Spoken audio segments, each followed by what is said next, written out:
Momoshiki is a very important character in the Boruto series, especially because if you've read the recent chapter, you will know that Boruto was taken over by Momoshiki, and we had a whole clash between Momoshiki or Borushiki versus Kawaki, the battle of the brothers. Then we had Borushiki versus Sasuke, the battle of the master and the student. Of course, Sasuke promised Boruto that he would kill him if the time came and Momoshiki took over. Sasuke tried his best to do that, and unfortunately, that didn't happen. But in the end of the day, Momoshiki remains to be a very important character because in the end of the chapter, Boruto broke off the horn and forcefully made Momoshiki go away. But that is not permanent. He's only able to do that now because he had chakra restored back into him. Momo was forced to absorb chakra, and that pretty much woke up Boruto, and Boruto took control of his body again. Now, this is a fact that Momo is still inside Boruto, and Momo is probably going to play a role in the future. But before we talk about what is going to happen in the future, let's talk about Momo in general, what we know about Momo. Momo is a very cruel and vain individual. He's a perfect example for a villain. He takes pride in himself, he considers himself godly, he considers himself superior to everything else. He was willing to kill people, he's willing to even kill his own guardian Kinshiki to attain more power. He's very ruthless. He also takes pride in the fact that he doesn't even have to learn any techniques. He's extremely lazy and he never trains in his life because he has two Rinnegan that he abuses. With one Rinnegan, he absorbs any technique that's fired at him, and with another Rinnegan, he's able to send it back with twice the power. This has gotten him out of situations all his life, and because of that, he never felt the need to train. And this is a very important aspect for Momoshiki because this was what sealed his fate in the end. When he was faced off with Naruto, Sasuke, and the Kage, they figured out that this was his technique and they stopped using any ninja or ninjutsu on him. As soon as they stopped using ninjutsu on him, he was pretty much done for. He didn't know what to do. He was looking around, he was trying to find a way out. He absorbed Kinshiki, and even then, they cornered him. They taijutsu wise, Naruto and Sasuke were pretty much keeping up to him and even beating him up. And at that point, he was just floating up there. He didn't know what to do. The Kage were pretty confident that they can take him out.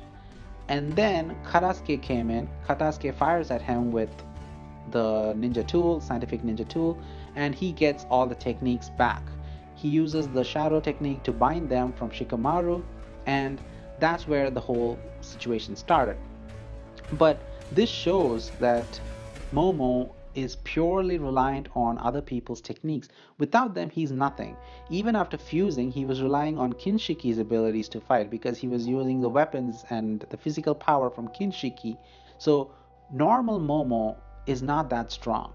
He could probably even be defeated by Naruto or Sasuke when they're in full power. But fused Momo, of course, you need a bit more effort because Kinshiki is also in there. Kinshiki is pretty strong.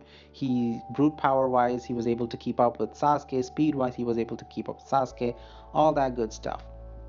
But power wise, we've already talked about Momoshiki.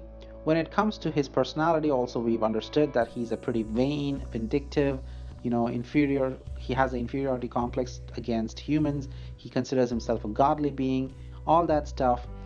And another important trait of Momoshiki is that he's very, very persistent to stay alive. Now, this is a trait that we see in all the Otsutsuki. They want to be alive, they want to continue to live, they will do it at any expense. Kaguya pretty much fused with the tree to attain immortality. So, the only way that to get rid of her is to seal her. Ishiki, even though he was cut into pieces, he shrunk himself and he was willing to live as a parasite just to survive, and he put karma, all that stuff to survive. They have this need to survive and they have this need to live. Momo has the same urge. He put the karma back mark on Boruto because he wants to absorb more Boruto. Now, an interesting thing here is that he chose Boruto as a vessel because he saw Boruto has an interesting future with his Byakugan. He also later finds out that Boruto has the Jogan manifesting in him. He has inherited the Otsutsuki genes perfectly. So that would make him a perfect vessel for Momo. So Momo was lucky in the fact that he had Boruto right there and he chose him as a vessel. Now, moving on from that, this is all the stuff that we know about Momo to date. Now, when he was in Karma mode, Momo was able to absorb Jutsu just like he had with Rinnegan. Karma is able to do that because we even saw Jigen is able to do that, but Ishiki in normal form is not able to absorb chakra. He's only able to shrink chakra attacks. So that is an ability that the Karma is able to do. Now, the future prospect of Momo. Things could go in a lot of different ways here, and some of the situations are not very favorable to fans, some of them are really good. Now, one scenario could be like that Momo is going to get tamed by Boruto. Now, what I mean by that is that Boruto and Momoshiki's situation is very similar to Naruto and Kurama's situation. Kurama was pretty much evil, he was hatred, he was sealed into Naruto, and Naruto had to slowly convince him, train him, and he was using Kurama's power the whole time. Boruto is a pretty similar situation. Momo is inside him, he's pretty evil, and Boruto is using his power slowly, but he has to, stop him from taking over. So a lot of people have concerns that this could mean Boruto is going to tame Momo, and that's going to be a lot of problems because we don't want to see a repeat of Naruto. Now, another situation could be that Momo is dead. Momo get killed. For example, Ishiki right now is dead. He's been confirmed to be dead. His spirit is dead. But Kawaki still can use his karma because he's already 80% Otsutsuki. He's able to use these powers again. And this explains why he's able to use his karma later on in the time skip. And that karma is pretty similar to Jigen, so Kawaki is pretty much safe right now, even without the Otsutsuki. A similar situation could happen with Boruto, because the time skip, Boruto is not converted into Momo yet, and he has full control of the karma mark. So it is possible that during this time period, they found a way to destroy Momo, to get rid of Momo, or something like that. Another possibility is that Momo himself gives up, or he leaves, or something like that. That is also possible. I don't know if it's possible for the karma to work like that, but it is possible that Momo gets frustrated and he just gives up. That's a very unlikely scenario considering Momo's actual attitude. He's very persistent, he wants to live, he wants to take revenge, so we'll have to see how that goes. In the end of the day, Momo wants to come back to life, and Momo wants to take revenge on Boruto in particular because Boruto was the one who killed him. So he's not going to go down that easily.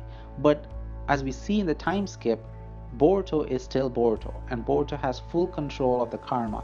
So something has happened in that particular time frame, and Momoshiki's fate was decided then. Now the future, faraway future, there is a possibility that Momo could give some information about the real Otsutsuki family. It is hinted that Momo has some kind of a grudge, or he hates the main family, or something like that. So it is possible to extract information from him regarding the main family, because the main family is portrayed to be the final bosses of the Boruto series. They are the final villain, so we need to learn more about them if you're going to fight them, and we need to learn more about the Jogan. So it is possible that Momo is the one that gives us all this information. Momo could even be helpful in a way to train Boruto and control his karma a little bit better, but we'll have to see how that goes. Some people also theorize that it is possible for Kaguya to come back, and she could be the one who gives them all the information about the main Otsutsuki family, the Jogan, and all that stuff. Either way, for now, I just hope that we don't have a scenario where Boruto is taming Momoshiki and they become best friends and stuff. We don't want a repeat of Naruto and Kurama. We already enjoyed that. We want something new and different. And I'm pretty sure we can trust in Kishimoto Sensei, because when he does something, he does it properly. When he's not interested, that's when things go downhill.